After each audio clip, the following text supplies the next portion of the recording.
Hi പറ തെജു. Hi hello നമസ്കാരം, പുതിയൊരു വീഡിയോയിലേക്ക് സ്വാഗതം.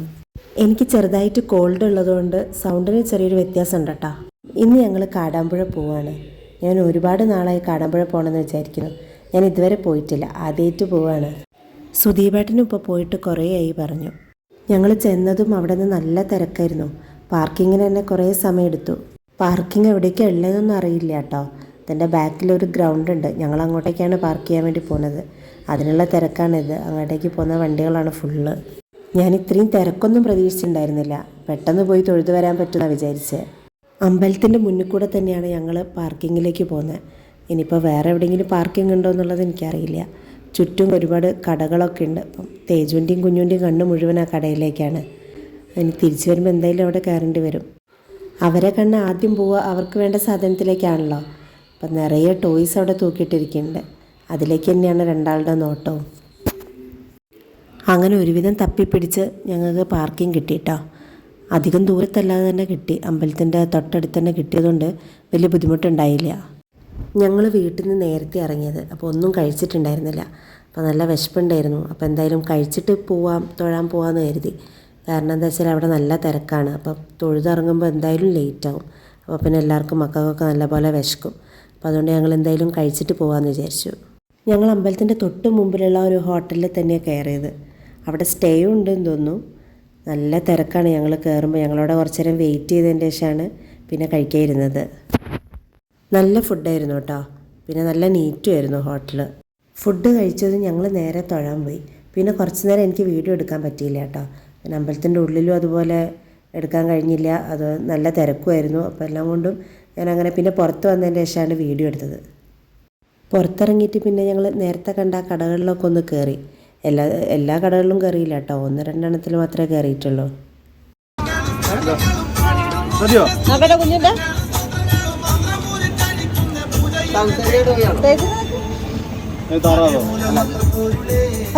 ഒരു ഷോപ്പിൽ കയറിയിട്ട് തേജു ആ ബോളെടുത്ത് പുറത്തേക്ക് എറിഞ്ഞു.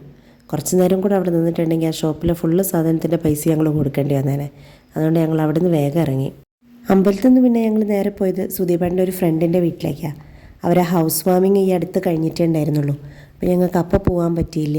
അപ്പോൾ അത് കഴിഞ്ഞപ്പോൾ ഒരു ദിവസം തിരഞ്ഞെടുത്ത് പിന്നെ അമ്പലത്തിലും വരാം, അവരെ വീട്ടിൽ പോകാമെന്ന് കരുതി അങ്ങനെ ഇറങ്ങിയതാണ്. നല്ല അടിപൊളി വീടായിരുന്നു കേട്ടോ.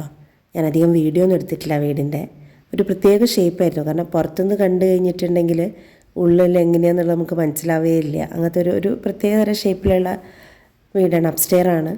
അതിൽ നല്ല അടിപൊളി വീട്, എനിക്ക് നല്ല ഇഷ്ടമായി. ഞങ്ങൾ പിന്നെ കുറച്ച് നേരം അവിടെ വീട്ടിലിരുന്നു.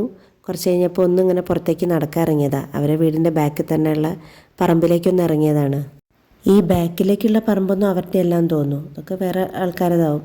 ഞങ്ങൾ അവിടെ ഒരു പശുക്കുട്ടീനെ കണ്ടപ്പം അങ്ങനെ പോയതാ. തേജുവിന് പിന്നെ പശുവിന് ഭയങ്കര ഇഷ്ടമാണല്ലോ. അങ്ങനെ ആ പശുക്കുട്ടീനെയൊക്കെ കണ്ടപ്പോൾ വെറുതെ ആ പറമ്പിലേക്ക് ഇറങ്ങിയതാണ് നടക്കാൻ വേണ്ടിയിട്ട്. അപ്പോഴാണ് കണ്ടത് അവിടെ ഒരു ഏരിയയിൽ ഫുള്ള് ഡ്രാഗൺ ഫ്രൂട്ട് നട്ട് വെച്ചിരിക്കുന്നു.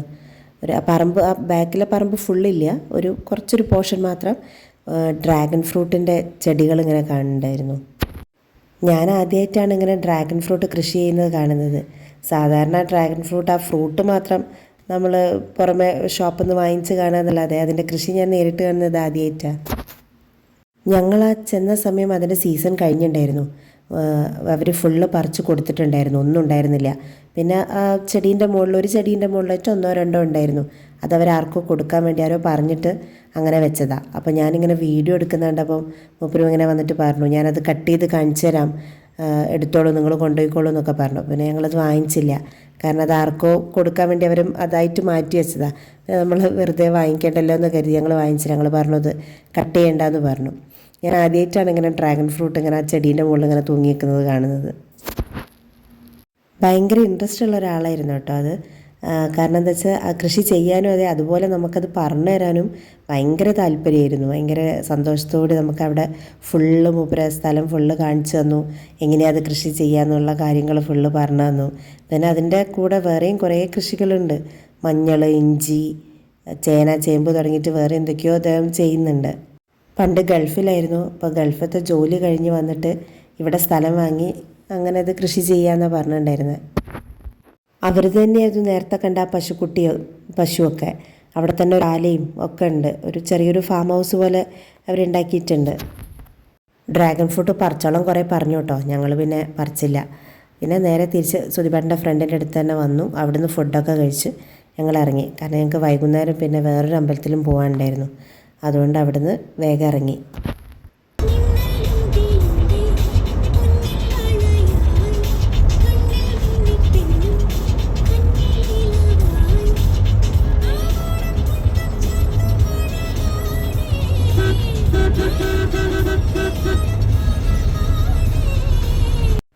അങ്ങനെ വൈകുന്നേരം ആകുമ്പോഴത്തേക്ക് ഞങ്ങൾ വീട്ടിലെത്തി.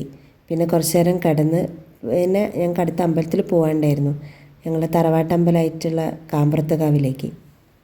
അവിടെ നിന്ന് വിളക്ക് തെളിയിക്കൽ വഴിപാടുണ്ടായിരുന്നു. അപ്പോൾ വയനാട്ടിൽ നിന്ന് എല്ലാവരും വന്നിട്ടുണ്ട്. മാമനും മാമിയും മക്കളും കൊളോത്തമ്മയും പിന്നെ മാമീൻ്റെ വീട്ടിൽ നിന്ന് അച്ഛനും അമ്മയും എല്ലാവരും വന്നിട്ടുണ്ട്. നന്ദൻ്റെ പേരിലാണ് തോന്നുന്നു വിളക്ക് കത്തിക്കുന്നത്. അപ്പോൾ കൊളോത്തമ്മ നേർന്ന വഴിപാടാണ്. ഞങ്ങൾ പക്ഷേ വീട്ടിൽ നിന്ന് ഇറങ്ങാൻ കുറച്ച് ലേറ്റായി. കാരണം കാടാമ്പുഴ പോയി വന്ന ക്ഷീണം ഉണ്ടായിരുന്നു. അപ്പോൾ അങ്ങനെ കിടന്ന് കുറച്ച് നേരം ഉറങ്ങിപ്പോയി. അപ്പോൾ പിന്നെ വീട്ടിൽ നിന്ന് ഇറങ്ങാനും കുറച്ച് ലേറ്റായി. ഞങ്ങൾ എത്തുമ്പോഴത്തേക്കും അവർ വിളക്കൊക്കെ തെളിയിച്ച് കഴിഞ്ഞിട്ടുണ്ടായിരുന്നു. ഞങ്ങളെത്തിയപ്പോഴത്തേക്കും നല്ല ഇരുടായി. അവർ വിളക്കൊക്കെ ഫുള്ള് കത്തിച്ച് കഴിഞ്ഞിട്ടുണ്ടായിരുന്നു. പിന്നെന്താ വെച്ചാൽ നമ്മൾ വിളക്ക് തെളിയിക്കുന്ന ആൾക്കാർ ദീപാരാധന കഴിയുന്നവരവിടെ ഇരിക്കണം, എന്നാലേ പ്രസാദം കിട്ടുള്ളൂ. അപ്പോൾ അതുകൊണ്ട് പിന്നെ എല്ലാവരും അവിടെ തന്നെ ഇരിക്കുന്നുണ്ടായിരുന്നു. ഞങ്ങൾ പിന്നെ ഇടയ്ക്ക് വരാറുള്ളതാണ് കാമ്പ്രത്ത്. പിന്നെ ഞങ്ങൾ വേഗം പോയി പ്രാർത്ഥിച്ചു.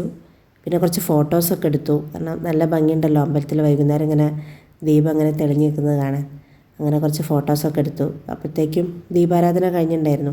അവിടുന്ന് പിന്നെ പ്രസാദമൊക്കെ വാങ്ങിച്ചു. പിന്നെ കുറച്ച് നേരം അവിടെ ഇരുന്ന് വർത്താനമൊക്കെ പറഞ്ഞു.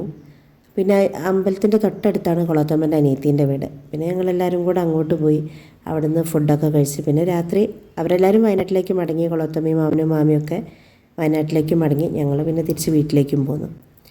അപ്പം ഇന്നത്തെ ഒരു വീഡിയോ ഇത്രയേ ഉള്ളൂ. ഇനി അടുത്ത പുതിയൊരു വീഡിയോ ആയിട്ട് വരാം. അതുവരെ ബൈ. Thank you.